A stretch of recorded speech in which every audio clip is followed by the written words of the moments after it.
मेरे प्यारे बच्चों, आप सभी से नमस्कार। आप सब कैसे हैं? मैं आशा करता हूं आप सभी लोग बहुत अच्छे होंगे। एक बार फिर से आपके अपने प्यारे से YouTube channel maths by DK sir में मैं स्वागत करता हूं। आज जैसा कि देख रहे हैं, कक्षा 10 वाले बच्चों के लिए मॉडल पेपर आपका सेट नंबर 3 लेके आए हैं, ठीक है ना, जिसमें 20-20 क्वेश्चन हर चैप्टर का निचोड़ बताया जा रहा है प्यारे बच्चों। और आपका 1 मार्च तक पेपर है, 1 मार्च को पेपर है, तो कम से कम हम 10 सेट आपको करवा देंगे, ठीक है प्यारे बच्चों। जितने ज्यादा हो जाएंगे, लेकिन 10 सेट तो कहीं गए ही नहीं, ठीक है प्यारे बच्चों। तो मुझे विश्वास है कि आप लोगों ने 2 सेट बहुत अच्छे से क्लियर करे होंगे। आज तीसरा सेट, ठीक है ना। पहला क्वेश्चन आपका लिखा है, यदि कोई रेखा युग्म संगत है तब इसका आलेख होता है। देखो क्वेश्चन आपकी स्क्रीन पे आ भी जाएगा, लेकिन जो क्वेश्चन आपको दिखा देते हैं वो नहीं लाते हैं स्क्रीन पे, ठीक है ना। कोई दिक्कत तो नहीं प्यारे बच्चों, कमेंट करके बताना। देखो यहाँ क्या कह रहा है, कोई रेखा संगत है। अब जैसे मान लो ये हमारा अक्ष है, ठीक। अब कोई रेखा संगत है, जैसे मान लो यहां से कोई रेखा ऐसे जा रही है और ये रेखा संगत है, मतलब यहां से ऐसे काट रही है, यहां से ऐसे जब काट रही है यहां से, तो ये जब रेखा यहां पे काट रही तो क्या कर रही, प्रतिच्छेद ही तो कर रही कि नहीं, प्रतिच्छेद कर रही। प्रतिच्छेद कर रही है जब एक दूसरे को, तो देखो कौन सा ऑप्शन सही है, सी ऑप्शन सही है। लिखा आच्छादक। आच्छादक वह रेखा होती है जो मान दे सकती है। तो जब प्रतिच्छेद कर रही तो एक दूसरे के मान तो निकलेंगे। तो ऑप्शन आपका कौन सा सही हो जाएगा, ऑप्शन आपका सी सही हो जाएगा प्यारे बच्चों। जैसे कि क्वेश्चन नंबर दूसरा देखते हैं, देख लीजिएगा। क्वेश्चन लिखा है बेटा, बिंदु -3, 5 की वाई अक्ष से दूरी। जब वाई अक्ष की बात करता है तो हम लोग यक्ष वाला मान लेते हैं, यानी कितना हो जाएगा, ऑप्शन आपका ए सही हो जाएगा, -3। अगर यहाँ यक्ष अक्ष लिखा होता तो फिर वाई वाला मान हो जाता, 5 हो जाता। बात क्लियर हो गई ना। अब देखो तीसरा नंबर क्वेश्चन आपके सामने लिखा है कि 144 के अभाज्य गुणनखंड में अभाज्य गुणनखंडों को घातों का योग बताना है। घातों का योग बताना, जैसा कि पिछले सेट में भी ये क्वेश्चन हुआ था, लेकिन देख लीजिए हम बता रहे हैं आपको, ठीक है ना। इसको हटा देते हैं। कहते हैं 144 को काटो, 144 को प्यारे बच्चों काटो, तो 214, 2 दूनी 4, 2 36 आ जाएगा, 2 18 आ जाएगा, 2 9 आ जाएगा, 3 3, ठीक, ये आ जाएगा। अब देखो घात की बात करते हैं, तो 1 2 3 4, यानी 2 की घात कितना होगा, 4, गुणित 3, 2 ही बार लिखा है तो 3 की घात 2। घातों का योग 4 धन 2 बराबर कितना आ जाएगा, 6 आ जाएगा। तो ऑप्शन आपका कौन सा सही हो जाएगा, देखो प्यारे बच्चों, डी आपका ऑप्शन सही हो जाएगा। चौथा नंबर क्वेश्चन देखेंगे प्यारे बच्चों। जो क्वेश्चन नहीं देखने वाला है वो हम स्क्रीन पे ले आते हैं, लेकिन चौथा नंबर क्वेश्चन क्या लिखा है देखो, बिल्कुल समझेंगे आराम से, ठीक है ना। चौथा नंबर देखो, लासा दिया है 128, 288, 132। लासा एलसीएम 132, 288 बराबर दिया है 31 68। और आपसे पूछ रहा है कि HCF बराबर 132, 288 बराबर आपको बताना है, ठीक है ना, ये बताना है। देखो यही क्वेश्चन आपका लिखा है, चौथा नंबर देखो लिखा है ना प्यारे बच्चों। तो मासा बराबर क्या होता है, एक सूत्र पढ़ा था, 2 संख्याओं का गुणनफल बराबर लासा गुणित मासा, यही पढ़ा था कि नहीं पढ़ा था, यानी फर्स्ट इंटू सेकेंड बराबर एलसीएम इंटू HCF, यही पढ़े हो ना। अब देखो यहां से बात को समझो, फर्स्ट संख्या आपकी 132 है, कितनी है 132, गुणा सेकेंड आपकी 288 है। अब यहां से मासा निकालना है तो लासा को हटा देते हैं। लासा को अगर हम नीचे ले आएंगे, एलसीएम ना, लासा को नीचे, तो लासा का मान देखो दिया है कितना, 31 68, तो बराबर क्या बच जाएगा, HCF। काट पीट लीजिए, आप 12 आ जाता है, कितना आ जाता है, 12 आ जाता है प्यारे बच्चों। काटना तो आपको पड़ेगा, ठीक, काट लीजिएगा, 12 आ जाएगा, ठीक है ना। क्वेश्चन नंबर 5वां क्वेश्चन, ऐसे भी क्वेश्चन आप लगा चुके हैं। मूल बराबर है, देखो हम लिख रहे हैं, 1 मिनट, 5वां क्वेश्चन, ठीक है ना। क्या लिखा है, 3x² माइनस 12x प्लस यम बराबर 0। कह रहा के मूल बराबर है, और जब मूल बराबर होते हैं तो प्यारे बच्चों डी का मान कितना रखा जाता है, 0 रखा जाता है। सबसे पहली बात तो हमको तुलना करानी है, ax² plus bx plus c बराबर 0 से तुलना करने पर a बराबर 3 मिला, b बराबर -12, c बराबर मिल गया यम, मिल गया ना। सूत्र हमारा वियुक्त का रूप d बराबर b² माइनस 4ac। सवाल भी ऐसे पढ़े, ये हमारा फार्मूला होता है प्यारे बच्चों। डी का मान 0, बी का मान कितना है, -12 का स्क्वायर, -4ac, ठीक। ये हो जाएगा 144 माइनस 4 × 12 m माइनस का है, ले जाओ उधर प्लस का, तो 12m बराबर 144, 12 से काट दो तो m बराबर कितना मिल जाएगा 12। तो हमारा m का मान कितना आ जाएगा 12। ऑप्शन देखो प्यारे बच्चों, डी ऑप्शन आपका सही है। कौन सा सही है? D option. अब इसी में देखेंगे छठा नंबर क्वेश्चन, जो हम दिखा दे रहे हैं वो खुद ही स्क्रीन पे क्वेश्चन नहीं ला रहे हैं, कोई दिक्कत वाली बात नहीं होनी चाहिए प्यारे बच्चों। छठा नंबर क्वेश्चन लिखा 6, 7 x, 8, y, 14 का माध्य यानी x बार बराबर कितना है 9। तो आपसे समीकरण होगा, देखो ये पूछ रहा समीकरण होगा, दिख रहा है ना सबको। अब देखो x बार बराबर आप लोग क्या पढ़े? पदों का योग बटे पदों की संख्या, पढ़े हो ना? सबको जोड़ो, 6 धन 7 धन x धन 8 धन y धन 14 बटे कितनी संख्या है? 3 3 6 6। x बार का मान कितना 9 बराबर, इनको जोड़ लो, जोड़ लीजिएगा सारी संख्याएं। देखो प्यारे बच्चों हमने जोड़ लिया, x हो गया धन y हो गया 14 14 6 20 20 8 28 7 35। छा को एक मान के जरिए गुणा कर दो तो 9 गुणी 6 आ जाएगा, माइनस का 35 ले आओ बराबर x प्लस वाई हो जाएगा। ये नछा का 54 बचता है, माइनस 35 इसमें घटा दो, x प्लस वाई बराबर कितना बच जाएगा? यहाँ 14 14 में 5 गया तो 9 4 1 19 बराबर x प्लस वाई यानी x प्लस वाई बराबर कितना बचा? 19। देखो हमारा उत्तर ऑप्शन आपका बी सही है कि नहीं प्यारे बच्चों? बी सही है ना। चलिए अब ये सवाल देखो, 7वां नंबर लिखा है, युगपत समीकरण कह रहा है, 7वां नंबर कह रहा है ना, इसका कोई हल नहीं है तब लेम्डा का मान होगा, कोई हल नहीं है। चलिए देखते हैं, ये सवाल लिखा हुआ है, कह रहे हैं ये सवाल लिखा 70 देखो बराबर लिखा है। अब देखो हमने किया क्या कि x बराबर x1 प्लस x2/2 होता है, ये capital X capital Y, x1 x2 x1 y1 x2 y2, ठीक। मान रखा y बराबर y1 प्लस y2/2, सबके मान रख दिए हमने, रखने के बाद हल कर लिया, ए बराबर कितना आ गया? 4 आ गया। ठीक है प्यारे बच्चों, चलिए 9 नंबर क्वेश्चन देखते हैं। इतनी बात बताओ क्लियर है कि नहीं क्लियर है? पढ़ ली नो पूरा सवाल, इतना लिखा है सवाल, देखो यह लिखा है, बात समझ में आ गए?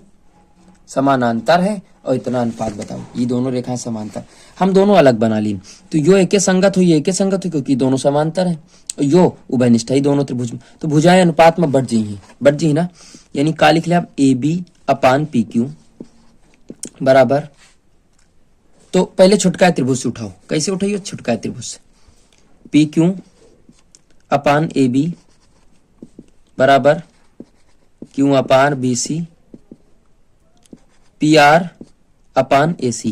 तो हमका यही तो कोनो मतलब है नहीं ने, है ना? चलो ठीक, पी क्यू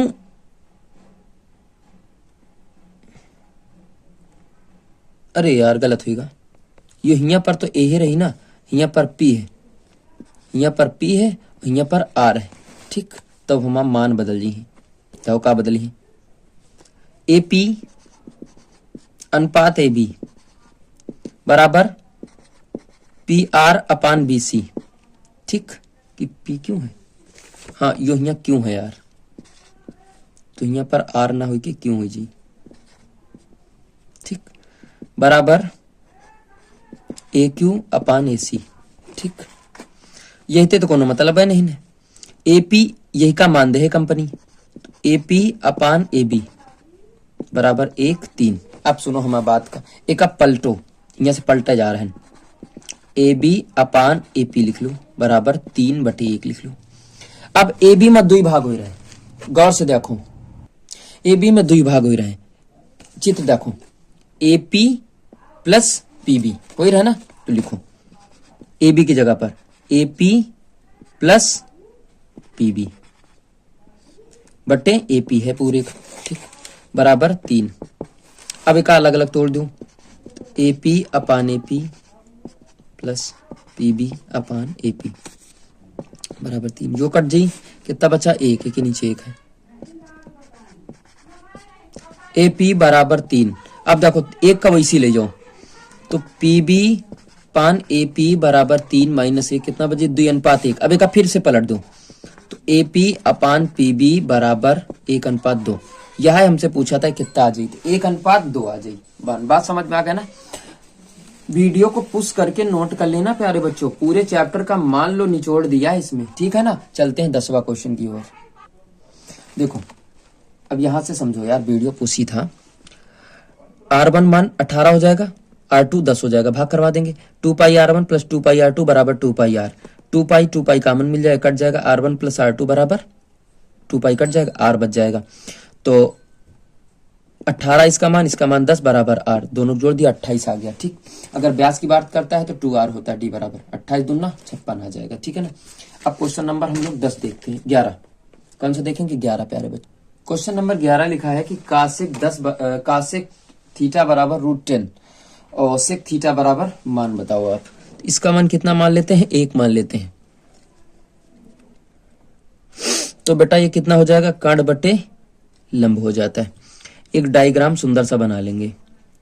तो कर्ण कितना हो जाएगा, √10, लंब कितना हो गया 1, आधार बताइयो कितना हो जाएगा। अब देखो आधार हो जाएगा 3, आधार कितना निकल के आएगा, 3 आ जाएगा। कितना आ जाएगा, 3 आ जाएगा, ठीक है। कैसे आएगा, अब सीधा सीधा पाइथागोरस प्रमेय, तो कर्ण स्क्वायर, तो यहाँ केवल स्क्वायर हटाओगे, अंडर रूट हट जाएगा, 10 बचेगा। एक माइनस का लाओगे, ठीक, और यहाँ इसका जब इसका निकालोगे तो ये अंडर रूट लग जाएगा ना, स्क्वायर हटाओगे अंडर रूट लग जाएगा, तो यहाँ बचेंगे 9, तो 3 आ जाएगा, समझे हो।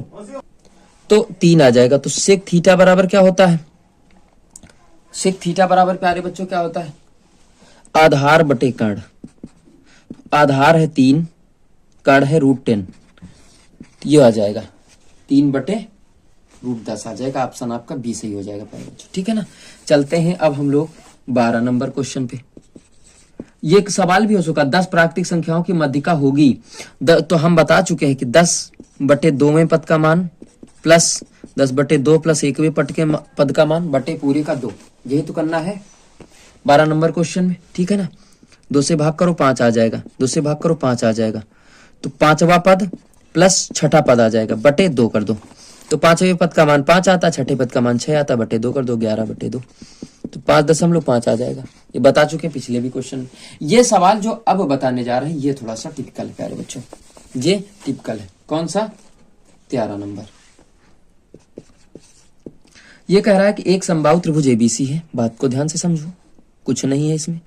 एक लंब यहां से छोड़ा गया AD, लंब BC, ठीक। उसने कहा लंब है, कह रहा कि इनमें से चारों में, देखो क्वेश्चन आपके उसमें आ चुका है स्क्रीन पे और बताना है आपको, ठीक है ना। अब बताओ, आपको पता है कि ये पाइथागोरस प्रमेय लगाओ, तो AB² बराबर क्या बनता है, AD² प्लस BD², यही बनेगा ना प्यारे बच्चों, बनेगा, ठीक। AB² बराबर AD² प्लस BD को हम लोग लिख सकते हैं 1/2 BC², मध्य बिंदु होता है, लिख सकते हैं। AB² बराबर AD² प्लस 1/4 BC² होगा। अगर BC को हम लोग AB² लिख लें तो क्या बुरा मान जाओगे आप लोग, नहीं मानोगे ना, क्यों, क्योंकि तीनों भुजाएं बराबर होती हैं। इनको इधर ले आओ, तो AB² माइनस का 1/4 AB² बराबर AD², तो 4 1 कम 4, 1 घट जाएगा, तो 3/4 AB² आ जाएगा। पीछे ये क्वेश्चन हो भी चुका है, ठीक। अब 4 भाग में रखा, गुणा में ले जाओ, तो 3 AB² बराबर 4 AD²। हमारा ये कंडीशन सही होनी चाहिए, या 3 यहां पे AC² भी हो सकता है, ये भी सही है, या 3 BC² भी हो सकता है, क्योंकि तीनों भुजाएं बराबर हैं भैया, हमारी तीनों भुजाएं बेटा बराबर हैं। अब ऑप्शन देखो कौन सा सही है, तो ऑप्शन आपका तीसरा सही हो जाएगा। देखो क्या आ रहा, 3AB² बराबर 4AD², तो ऑप्शन आपका कौन सा सही हो जाएगा, तीसरा आपका ऑप्शन सही हो जाएगा, ठीक है ना। अब इसमें 14 नंबर क्वेश्चन की ओर बढ़ते हैं, नोट कर लीजिएगा प्यारे बच्चों, बहुत इंपॉर्टेंट क्वेश्चन हम आपको बताएं, ठीक है ना। 14 नंबर क्वेश्चन देखो, स्क्रीन पे आ चुका है आपकी क्वेश्चन, स्क्रीन पे आया है, देखो यहां से समझा दे रहे हैं, अब ऐसे ही समझ लो, ठीक। स्क्रीन पे आ चुका है, लेकिन समझ लीजिए आप लोग।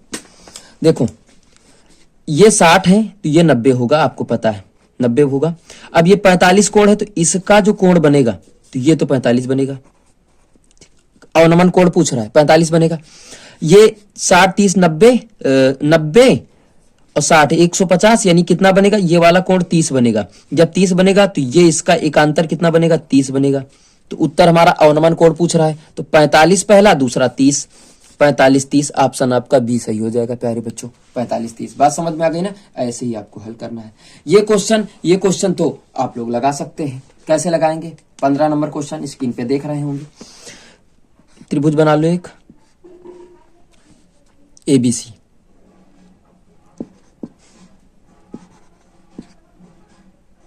ये DE हो गई,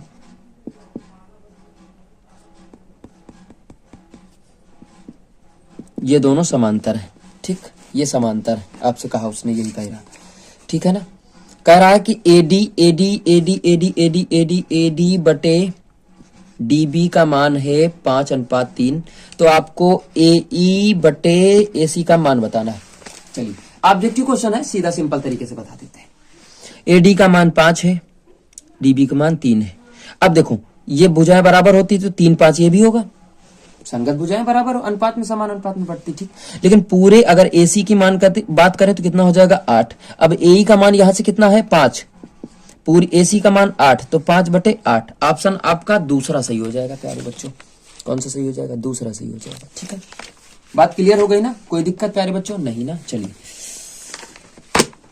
अगला क्वेश्चन 16 नंबर देखो स्क्रीन पे भैया आ चुका है। करा कौन सा युग्म सह अभाज्य संख्या है? तो ऑप्शन बी देख लो यार, 18 25 लिखा है, सहभाज्य संख्या, सीधा सीधा। ठीक है ना। चलिए 17 नंबर देखो, करा माध्य होगा। इस सवाल को तो आप लोगों को लगाना होगा यार, हम नहीं लगाएंगे यार। देखो यार स्क्रीन पे देख लीजिए आप, क्वेश्चन पूरा आ चुका है। 17 नंबर को आपको लगाना होगा भाई, हम नहीं लगाएंगे। ठीक, लगा लोगे ना? कोई दिक्कत? बोलो। माध्य बताना है, ना लगा पाओगे तो फिर हमको कमेंट करके बताओगे। वैसे वीडियो पड़े हैं, अब लगा भी सकते हैं। ठीक है ना। इनका मध्यमान निकालेंगे, मध्यमान को बारंबारता से गुणा कराएंगे तो सूत्र बन जाएगा x बार बराबर fx अपान सिग्मा f। कर लीजिए। 18 नंबर क्वेश्चन क्या कह रहा है? 18 नंबर क्वेश्चन वही पूछ रहा है कि माध्यिका होगी। यहां बहुलक बराबर यम बराबर हम लोगों ने पढ़ा कि 3, माध्यिका को यम ई लिख लेते हैं, और 2 समांतर माध्य, क्या पढ़े हैं? 2 समांतर माध्य, तो यक्स बार लिख लेते हैं। यही पढ़ा कि नहीं पढ़ता? पढ़ा हम लोगों ने ना। बहुलक बराबर 3 माध्यिका माइनस 2 समांतर माध्य। और चलो माध्यिका पूछ रहा। बहुलक देखो, निम्नलिखित समांतर माध्य, क्वेश्चन देखो आ चुका है आपकी स्क्रीन पे, देखो एक बार। समांतर माध्य 28 है, 2 गुणित 28 रखेंगे, 3 ME बराबर इसका मान 16 है। ठीक, तो 16 बराबर 3 ME माइनस 28 दूना 56 होता है। 56 को इधर ले आओ भैया, तो 16 + 56 बराबर 3 ME। 6 6 12 हासिल आया 1 आ गया ना, और 5 1 6 1 7 72/3 को ले आओ इधर, तो ME का मान आ जाएगा। 3 से काटना प्रारंभ करो भैया, तो 3 1 कम 3, 3 दूना 6 होता है, 1 बचा 3 चौको 12, तो ME का मान कितना आ जाएगा? 24 आ जाएगा प्यारे बच्चों। आ गई बात समझ में? चलिए अगला क्वेश्चन। ठीक, स्क्रीन पे देखो आ चुका है। स्क्रीन पे देखो प्यारे बच्चों, कह रहे हैं 19 नंबर में बहुलक वर्ग होगा। बहुलक वर्ग आप सभी को पता है, जिस पद की बारंबारता सबसे अधिक होती है वही बहुलक वर्ग होता है। 8 सबसे अधिक, यानी 3, 5। ऑप्शन आपका बी सही है। देखो प्यारे बच्चों, देखते जाओ क्वेश्चन, बात सही है। ठीक, 20वां क्वेश्चन देखो आपके स्क्रीन पे आ चुका है। आपसे पूछ रहा है कि माध्यिका वर्ग क्या होता है। आप सभी को पता है कि माध्यिका वर्ग क्या होता है। तो माध्यिका वर्ग निकालने के लिए सबसे पहले हमको संचयी बारंबारता चाहिए, तो यहां से देखेंगे हम लोग। 20वां क्वेश्चन लिख लिए हैं। 20वां क्वेश्चन आप देख रहे हैं माध्यिका वर्ग, तो हमने ये है देखो हमारी बारंबारता, और ये है CF संचयी बारंबारता। अब आपको पता है कि ये टोटल योग होता है, तो 50 n/2 करते हैं, कितना आ जाएगा? 25। तो 25 किस में जाएगा? इसी में तो जाएगा 42। तो इसके सामने देखो कौन पढ़ रहा है, इसके सामने 20 के सामने पढ़ रहा है 30 से 40, तो आपका ये हो जाएगा 30 से 40। ऑप्शन आपका बी सही है प्यारे बच्चों। कौन सा सही है? बी आपका सही है, तीसरा। 30 40 बी ऑप्शन आप सबका सही है, 30 से 40। प्यारे बच्चों ये सेट आपको कैसा लगा और आप लोग बताएंगे प्यारे बच्चों। इसके बाद अगला सेट हम चौथा लेके बहुत जल्द आ रहे हैं। ठीक है प्यारे बच्चों, नमस्कार, मिलते हैं अगली क्लास में।